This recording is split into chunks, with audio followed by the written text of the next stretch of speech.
if my heart posture is I'm wearing this thing that I genuinely love and I'm not wearing it for any reason other than I genuinely love it and somebody else is to judge me, that's where I think there's a lot of clashing as well. I truly believe that fashion and art and design and all of that is a communication tool. I think that a lot of times people will criticize other people because they don't understand fashion or design or art, or they'll say, why do you like fashion? We shouldn't as Christians like fashion, but God made us to be creative, and maybe they criticize it because they don't understand it.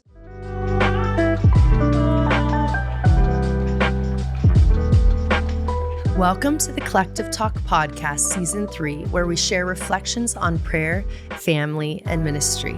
On today's episode, we have an incredible guest, and we'll be talking all about creativity and your calling. And on this episode, I'm so excited to have a special guest with us today who is my beautiful friend, and she's actually been an incredible stylist for our Collective Talk. Some of the shoots that maybe you've seen on our Instagram, she has styled most of those shoots, and I think that she's a genius at styling. So can you help me welcome Madison Tabor to the show? I'm so excited to have you on the show. This is going to be so amazing. I wanted to ask you, for those that don't know you, can you share a little bit about your upbringing, how you came to California maybe, and just a little bit about your background? Yeah, so I grew up here in California. I was born in Laguna Niguel, and then my family moved to San Clemente, which I love. And we grew up going to church. God was always at the center of our family. I went to a super small Christian school. There were like 40 kids in my grade, and we learned scripture. We learned, it was cool because a lot of schools, it's just like one Bible class or, that's just a subject, but we could integrate that into everything that we were learning. And I didn't realize how rare and special that was until I was an adult.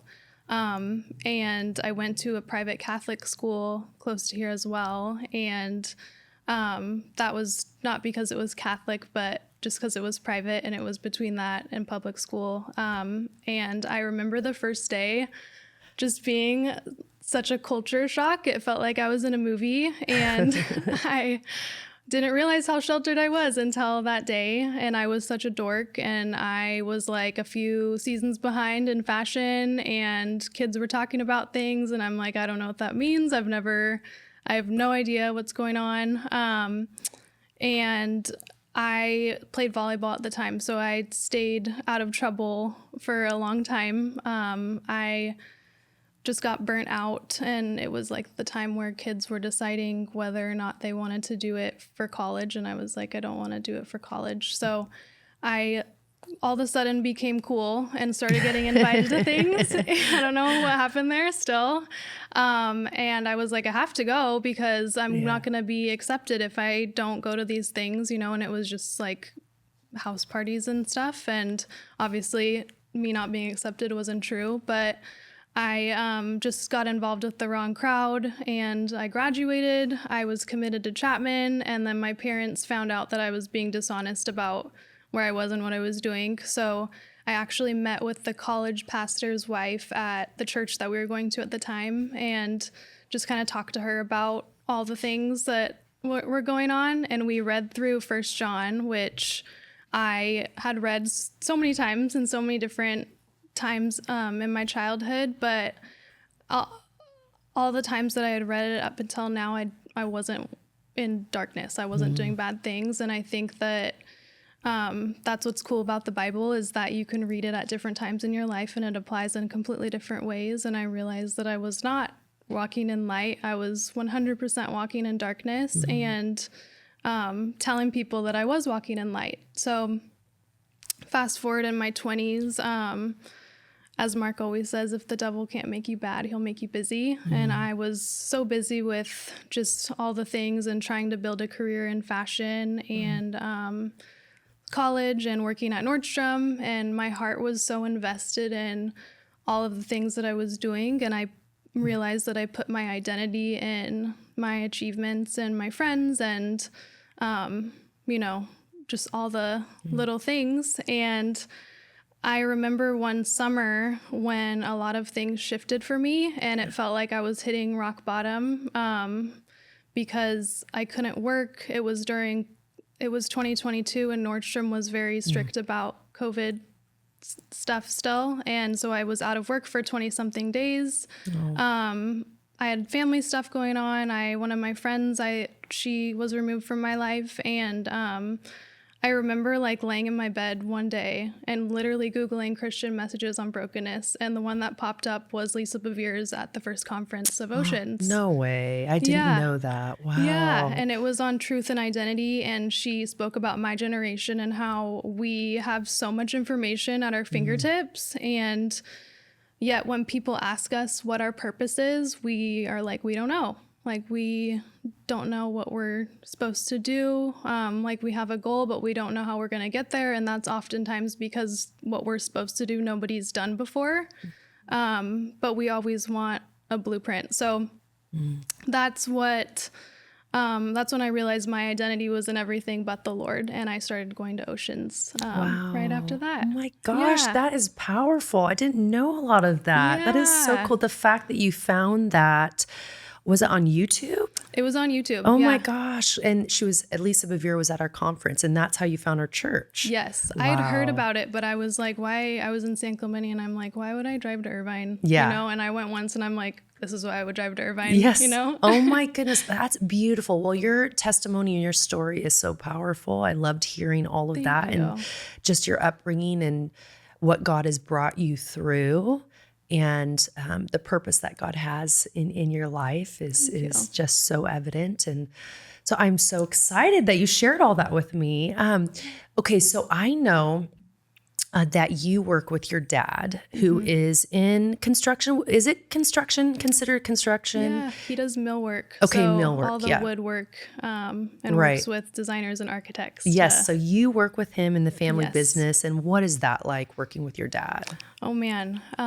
Well, first it was something I never thought I would do because I always have wanted to, and I still want to start my own business. And I was always very fashion driven, but it just kind of fell into my lap. And it's so special because I've grown up seeing him work and knowing a little bit about what he does because when he's home, he's so focused on our family. Yeah. And I just never really knew. And I have gotten to see how hard he's worked to build it and also how much his team, he has almost 300 employees and how much everyone actually loves working. And some of them have been there for the 23 years that he's had his business. So just learning how he pours into his employees and how he's so present, not only at work, but at home. And then just having an appreciation for both my parents too, because my mom's been a stay-at-home mom. So she's been the one that's been available to us, but also just being so grateful. And it's given me a perspective on parents who work too, who are able to balance both things and be present in both areas. So it's been such a blessing just to get to know everyone that he has hired. And something he had me do when I first came in was he had me sit down with every employee for 15 minutes and ask them their story. And that was special just because I'm more soft-spoken and I'm not like, I don't know. I just probably would never know things about these people if I didn't get the opportunity to ask. That's really cool. Awesome. I would love to do that. That's a great idea to do that. And you get to know people that way. Well, that's beautiful. I love that you have a unique blend of skills that you do. You work with your dad with those specialty projects, but you also do fashion styling. So what is that like blending the two? How does that work? You know, you're working with your dad and then also styling as well, which you're brilliant at. What is that like blending those two together? It's fun. They're definitely, they're both all about like the beauty and creating beauty in different areas. And it's cool because you can totally glorify, God's glorified in beauty, you know, that beauty speaks to so much of who God is and just everything that he's created. So with work, I do marketing. So I get to depict basically our projects and see things come from the beginning to the end. And it's really cool to create spaces that so many people love to hang out in and seek out. So like the restoration hardware in Fashion Island, that was really cool just to see how excited people were to be there and to spend time there. So you and your dad were you were working on that project then? Yes. Wow, that's amazing. Yeah, so he just did the millwork in there. Yeah. But yeah, I think the common thread between the two is people. Yeah. And with anything, they're just a person, Yeah. and being able to build these relationships with his clients and then upkeep them with mine. That's the thread for me. So amazing. I didn't know that he did the millwork for the restoration hardware, that restaurant or the whole thing. The whole thing. Yeah. It's, you know what? I've heard so many people that have gone. My Kenzie, my daughter has gone to it and she's like, Mom, we have to go. It's so beautiful. Yes. And I think it takes like 3 months to get into the restaurant or something, right? Because so many people want to go see it because it's just so beautiful. Well, that's amazing that you guys your dad did the millwork for that. And Madison, what would you say are some key lessons that you've learned growing up with your mom and dad? Maybe it's craftsmanship, maybe it's excellence, hard work. What would you say would be some key lessons that you've learned from your mom and dad? Definitely like character matters above everything else. There's so many people who are creative and there's so many people who are good at what they're good at, but people will want to be around you and they'll gravitate towards you and they'll trust you if you have good character, if you're honest, if you follow through with what you say you're going to do, and just if you have integrity too. That's definitely something that they've both taught me. And just to be generous too, because the Lord always rewards generosity, even if it's not like He rewards above and beyond what you give. If you give someone something specific, He doesn't always give you that specific thing back, but He always rewards the things that you do. So good. I love that. Well, that's really good. And balancing, how do you balance your full-time job, and then doing styling as well? How do you, your work-life balance, how do you balance all of that? Yeah, well, they're both so fun for me. So I always am able to find time for the things that I love to do. I take clients sometimes on the weekend for styling because that's just easier for them. And it's easy because I just love both aspects of it. It's beautiful. Well, what would you say fashion and creativity, what does that mean to you? When I ask you that question, what would you say? What does creativity even mean to you? What is fashion? What does that mean to you when you think of that? Yeah, I think that everyone's drawn to beauty no matter what they believe, whether they believe what we believe or they believe something completely different. So it's cool to be able to create like an aesthetic or an outfit or, a place with millwork, and there's always a story to be told and people love to tell their stories. So I think there's that aspect. But for fashion, for me, what's really kept me loving it so much and has made me love it even more is being able to make people more confident. And some people don't like to shop, which I don't understand. I wish I did. Me neither. I don't understand that either, Madison. Yeah, but people will come and be like, I hate shopping and I just don't know, like I need this and this and this. And I'm like, okay, and they come in one mood and they leave in a completely different mood. And it's so intimate too, because you are having these conversations and sometimes things will come up and you can be Jesus in that situation. You can bring Jesus into it. And sometimes that's exactly what people need, and they're not expecting it because they're just going to find, a pair of jeans or something, and you can be that for them. That's awesome. Well, you're that for me. I mean, my goodness, every time I'm like, Madison, can you style this shoot? Or what do you think about this? And you're just so good at that. It just comes effortlessly to you. And so I love creativity. I love talking about the beauty of God, creativity. You know, we see this as an attribute of God, and that he's creative. I mean, throughout scripture, you see the creativity and the beauty of God. Just look through, through Genesis. Genesis 1:1, it says, in the beginning, God created the heavens and the earth. And in that verse, created means, in the Hebrew, means bara, which means to create, shape, or form. Wow.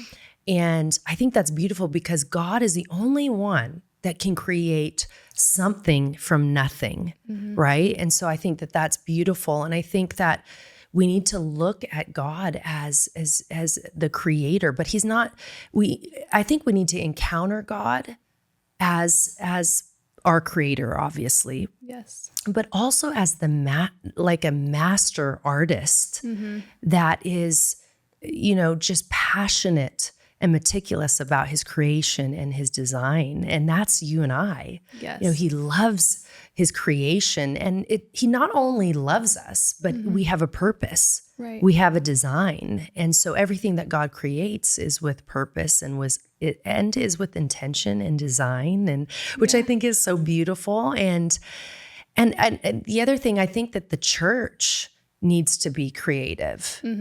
And it not just be an embellishment, but I think it needs to be like a fragrant and a beautiful aroma, fragrant aroma to God. And so my prayer is that the church would embrace creativity. As Christians, we need to embrace creativity because when people see us, they see the image of the Father. They see Jesus through us. Absolutely. And so I think that creativity, I love talking about this because I think that we just see God's creativity, his beauty throughout scripture. And I love talking about this topic. Yes, and me too. I think that we truly, the church needs to reflect the creativity of God. And so what would you say to that we should reflect, just like John the Baptist, he was always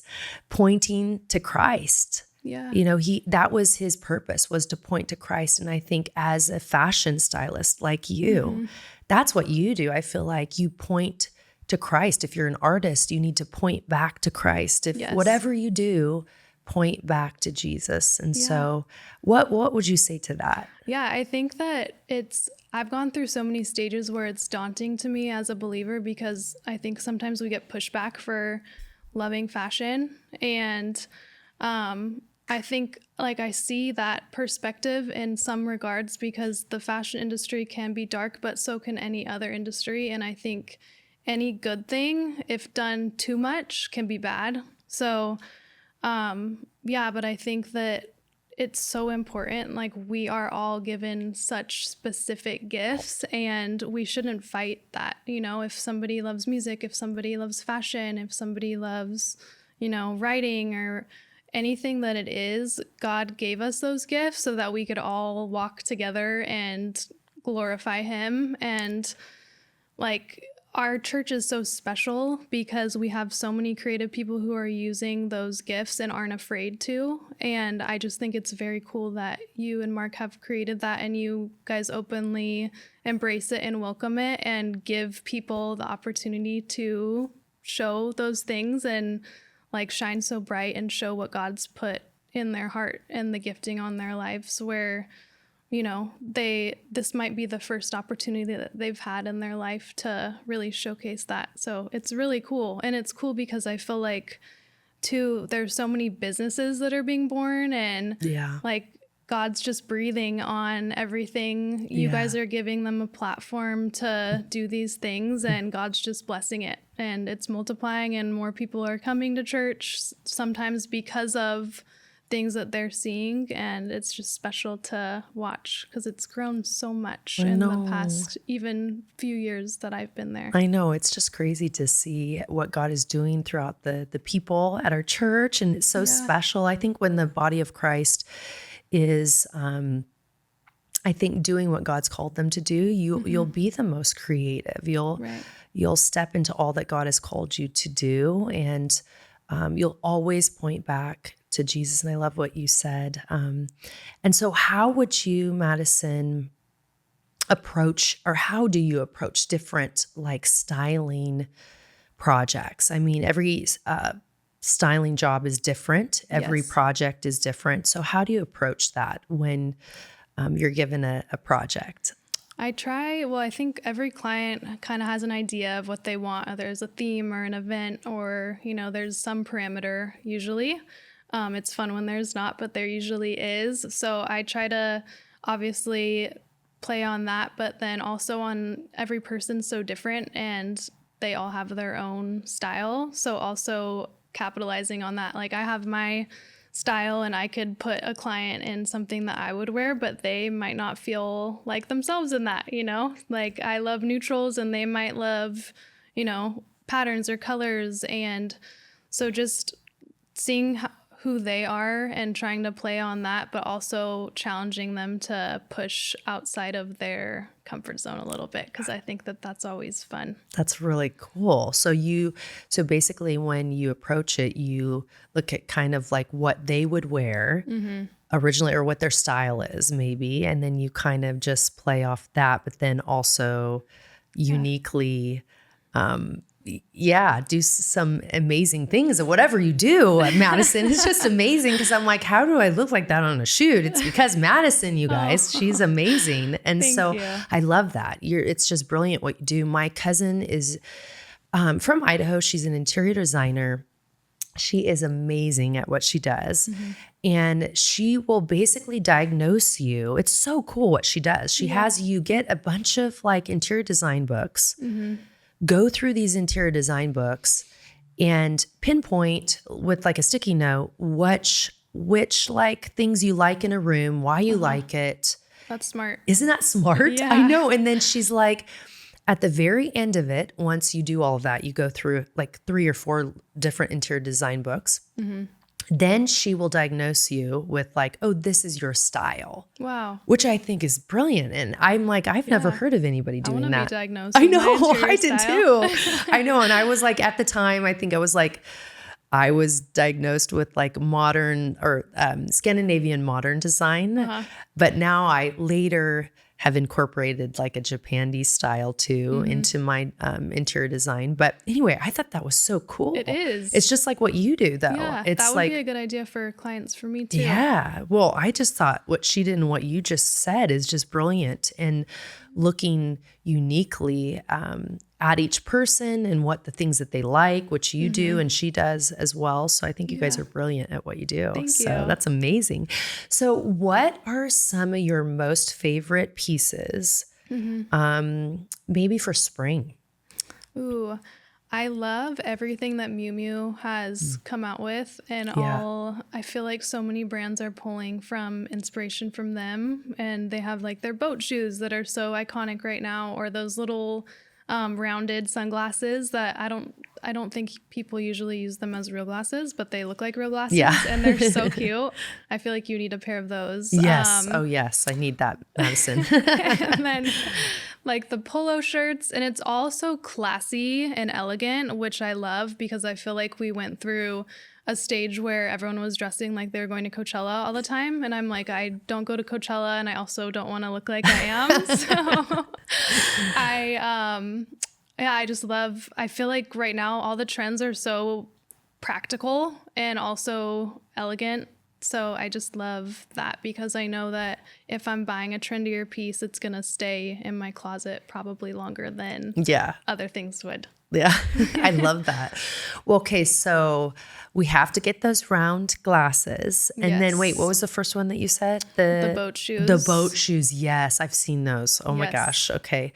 So we need those for spring. That's like a must for spring. Okay. Sure. You've heard it. Okay, guys, we need to have Madison put those links at the end of this episode. Maybe we could have that, right? That'd be awesome. That. Yes. So dressing with confidence, what would you say? How would you approach that? Or what advice would you give to women who don't feel confident? Yeah. And maybe how would you say, how can they dress with confidence? I would just try to wear things that you feel comfortable in. I would start there and I would build like that's a lot of people's problems, or clients that come to me and they're just like, I don't like anything that I own. I don't know where to start. And I would start with like a good pair of jeans. I'm so big on denim. I love it.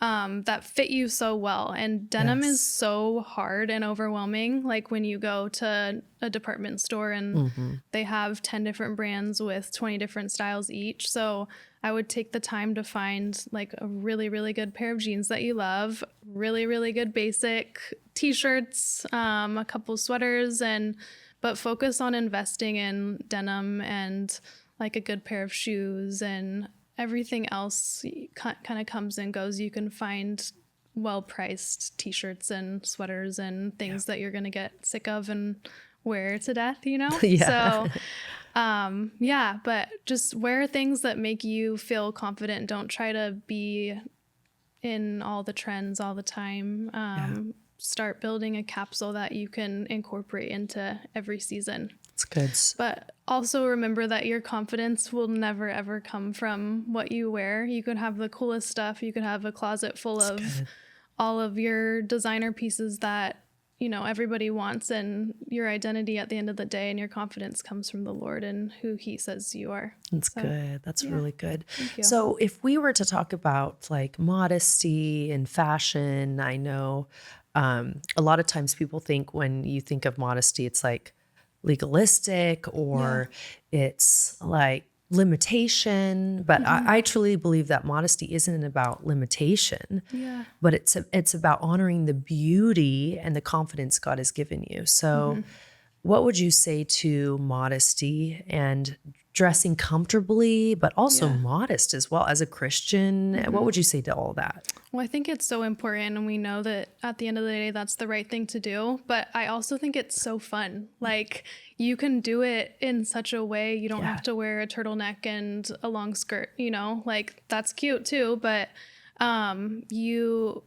can have fun with it. There's so many things to do. And I think that a lot of women can feel like if they're not showing skin or something, they're not feminine, and that couldn't be further from the truth. But I think that that's really just the image that society kind of pushes on us, and that's what we see on social media or in magazines. But I think it's more fun, and it takes more creativity too to dress cool and modest. And even like Jess does those reels at Oceans, and I would say that's such a good place to get inspiration from too, because these people are at church and they have the coolest outfits ever. Like it feels like we're in New York at Fashion Week sometimes when we're at church on a Sunday morning. So it's cool just to see everybody else's individual personal style too. That's so good. There's options. Yes, there is options. And I feel like you have to be creative. And a lot of times people think that you have to have, and a lot of people get upset at Christians, like, why are you, loving the outside things and I believe that God is creating us. Like, I truly believe that fashion and art and design and all of that is a communication tool. Yes. It truly is a communication. Like when you see like somebody wearing just a beautiful ornate outfit or an incredible outfit, or if you see a piece of art, this piece of art, there's something inside of you that is like, wow, it communicates to you in a way, meaning not in a weird way, but it just, it creates emotions in you. Like even a song, like at church that we sing, when you sing a beautiful song, it creates emotions in you like, oh my gosh, this is beautiful.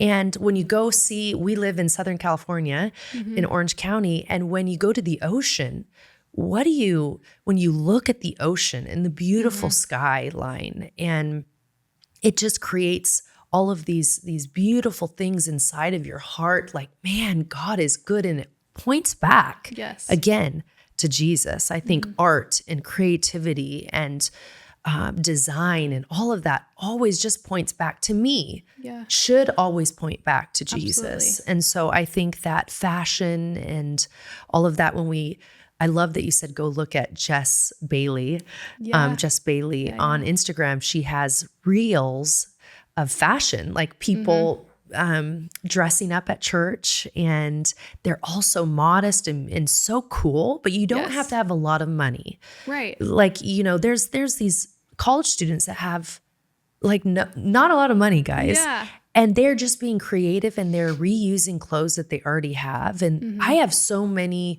clothes that I have that are when I was like 19 that I still own, that I still wear. That are so cool now. Yeah, that are so cool. So if you keep them around, guys, that maybe they'll be cool again. Don't sell them like Don't I did. sell them. Yeah. I know there was pieces that I sold or, gave them away or threw them away that I'm like, why did I give those away? Because they're going to come back, guys. They're going to come back. Right. Not always though.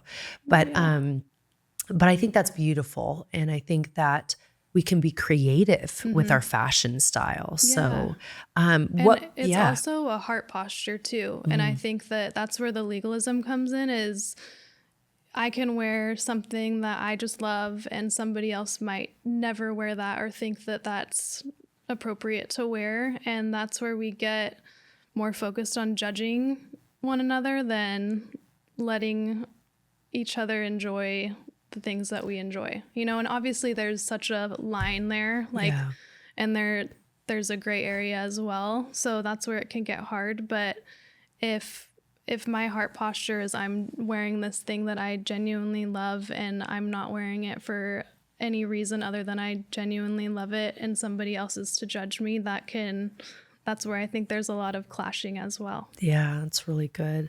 I think that fashion isn't just about what you wear, but it's about, how you carry the presence of God in any room that you go in. And so I think that's beautiful. What you were saying too is, I think it's all about, goes back to your heart posture. And I think a lot of times people will criticize and judge other people that maybe they don't, number one, a lot of times people that criticize you are just having issues within their own heart. But also I would say that,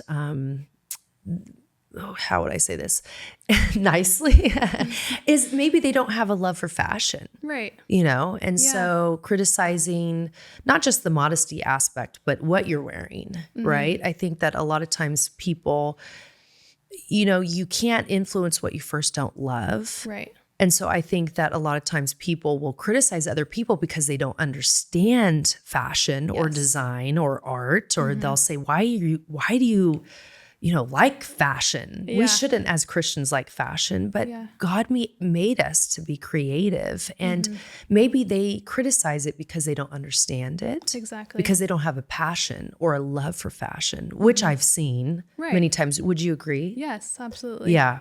So I think that fashion is not just, I'm going to go back to that, not just about what you wear, but it's about bringing the presence of God in any room that you're at. Yes. So I think that that's beautiful. So I wanted to ask you, so your faith in your everyday life, what does that look like for you? How does faith play a role in your life? It's my everything. So it's at the center of everything. And I think that something, and maybe this sounds weird, but I try to think of people that I'm first meeting or encountering as souls rather than people. And that changes my perspective on everything, whether I'm in line to get a coffee or I'm at the grocery store, like these minutes that we would be like having our head down or be on our phone. It's like, who am I? Like, I'm in this moment, like God made me for a time such as this. Why?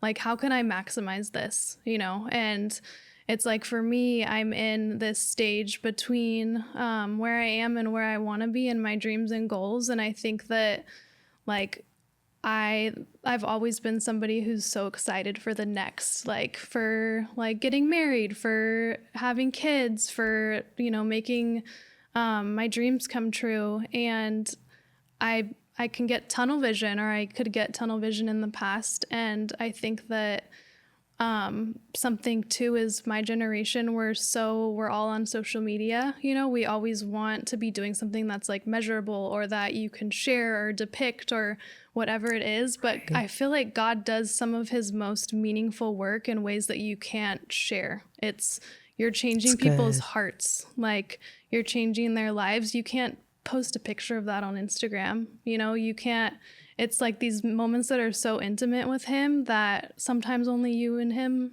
know, That's so or good. between you and somebody else. So I think just remembering that and remembering that when you run into somebody, like, you just never know. They may not know Jesus. You might be the only time that they encounter somebody who knows him throughout their day or their week or whatever it is. So it's special. That's so good. Well, I love that. What did you say at the beginning of that? You tried to look at people, not just as people, but as souls. I love that. I think that if you do that, that's what Mark and I try to do every day. But I loved how you shared that. And truly, I think your eyes will be open to people when you think that way. Yeah. And like you said, you'll have these moments with people that are God moments. Yes. It gives you an urgency for sure. Yeah. And like I said, I'm more soft-spoken, but it's crazy the boldness that God will give you in those moments, like when he puts something on your heart for somebody and you just ask them a simple question and it's like the floodgates are open and you're like, that was all the Lord, that was not me. Isn't that amazing, is when you talk with someone or you see somebody and God just tells you to go talk to them. Mm-hmm. And when you do, it's just these, I always ask in the morning, I ask that God would give me a heart for God, obviously, and for people, and to love his people well. And so I try to display God's love in everything that I do when talking to people. And so when you're talking with these people, and those God moments are just incredible. Mm-hmm. I remember a story where there was a lady at a store, and she was in front of me, and she didn't have the money that she needed for her groceries. So I paid the difference or whatever, or paid for her groceries. And that was years ago. And I don't say that to brag, but I say that because, if I wouldn't have been aware, like that she didn't have the money for her groceries, right? If I was just in my own little world, which a lot of people would have been, and I could have been. And a lot of times I have to wake myself up, like, no, be aware. God has those God moments every day. Yes. And if you're just, aware of people, like you said, you view people as not just people, but as souls that God loves and his children, I think that will be more aware. Yeah. And so in that moment, I paid for her groceries, and that was just a beautiful God moment. And she began to cry. And I think those little God moments can happen all the time if we're just, like you said, we see people not just as people, but as souls. That's beautiful. Yes. Thank you. Well, what would you say? Okay, do you think your future, you're going to work with your dad long term in his business, or what are your future plans? Is it more so with styling? What would you say your future holds for you? Or what do you feel like God's calling you into in the future? I have so many ambitions and goals, and right now I'm definitely all in with working there, and there's opportunity there to grow and to create things, but fashion will always be intertwined through it all. But I've realized lately that my dream is just to be a really good mom. So I'm excited for that chapter. Awesome. And just thinking of like me when I was maybe a teenager or a young girl, and the power that older women had in speaking into my life, and like those big sister figures. I want to be that for girls that are younger than me, or even, older women maybe too. But just being able to pour into my kids and to be a good mom and a good wife. So good. I love Thank that. you. Well, I think that you're going to be the best because you're an incredible person and Thank friend. you. So I'm excited. So people, like anybody watching this, if she's single, no, she's probably like, Rachelle. Or are you single? I am single. Okay. I was like, just panicked for a second. I'm like, maybe she's not. Maybe this is a new thing. No. But I think that's beautiful. I think that God has great plans in store for you, which I'm so excited about. Thank you so much. Now, if you could name one of our collective talk shoots that you've styled, which one would be your favorite and why? I loved the Palm Springs one. Oh, yes. For so many reasons. The house that we did it in was so fun. Remind me her name. I don't remember. She has the coolest. Yes. Multiple properties, and they're all so different. Every little corner is so curated and perfect. It felt like we were in Hollywood or something. It was so cool. It was so cool. And I specifically loved the look that you and Kenzie were kind of coordinating, the monochrome one on the couch when you had your headbands fun. And she was wearing like a sweater and a tennis skirt, and you were in like a leather jacket and trousers. I thought that was fun, and it reminded me of Miu Miu again too. Yeah. So that was such a fun shoot. And like you were saying, her like spaces that she had were just incredible. And I was just so honored to be a part of that shoot and for you to style it. And I was like, I loved every piece that you put me in. And it's just so fun. It is. I mean, I'm like just giddy when I look, when I come to the shoot and I get to see what you picked out, I'm like, oh my gosh, these are amazing. I'm so excited to try them on. But that's just like a testament to how creative you are and how you approach every photo shoot. It's just honestly with excellence too. Everything is just like perfectly put together, and you have like even notes sometimes. If you can't be there, you'll have little notes, like everything. You're just excellent at everything you do. So I really, really appreciate that. Thank you so much. Yes. I'm honored always to be a part of those shoots. They're so fun. Well, I have fun too. But I want a last question. So if you could leave our listeners with a final thought, maybe it's on fashion, design, creativity, what would it be? I think this is kind of a sidebar, but this is a lesson that I've learned in the past couple of years specifically, is on obedience. And when the Lord asks you to do something, and I think sometimes he'll ask us to do things and it won't have this grand result. It might not even have any result, but in those moments, he's teaching us what his voice sounds like and how we can hear his voice. So when we're in the craziness of life, when hearing his voice is so crucial, we'll actually be able to be able to tune into that. I heard this story years ago about somebody who God told them to give this person on the side of the road their Bible, and the person's response was like they weren't into it. They didn't want it, but they kept it. And years went by, and this person was speaking at a conference, and the person who she gave the Bible to was there in the audience and was like, you remember, you know, and she was so discouraged. She talked about being discouraged by the response in the moment, but God honored that. And, you know, I just think, and that's something cool too, that I grew up, my church, the churches that we went to and the school that I went to never talked about what God's voice sounded like. And that's such an important part of our faith, you know, like he's always talking. It's not a matter of if he's talking, it's if we're listening and if we can hear him. Oh, I love that. That's beautiful. Oh my gosh. Thank you. It's beautiful what you said, that it was years later that okay, so years later, I feel like that's amazing. And a lot of times we want instant results, you know, we'll plant seeds, and as Christians, we'll love this person, or we'll